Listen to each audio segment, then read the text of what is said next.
أن يسمعها الجميع.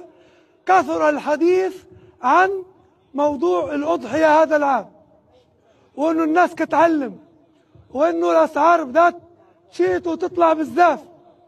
نحن من سنوات قلنا يجب محاربة هذا الاستغلال وهذا الفحش في الأسعار.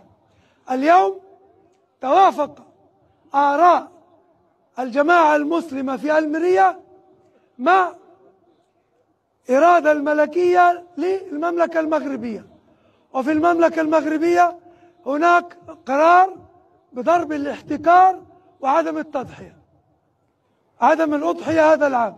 نحن في المنيا نقول وبوضوح: نحن نتضامن مع هذا الهدف النبيل الذي يطالب أصحاب الأسعار ألا يزيدوا، ولكن نحن لا نجبر أحدا، لا يجوز أن نجبر أحد ألا يضحي.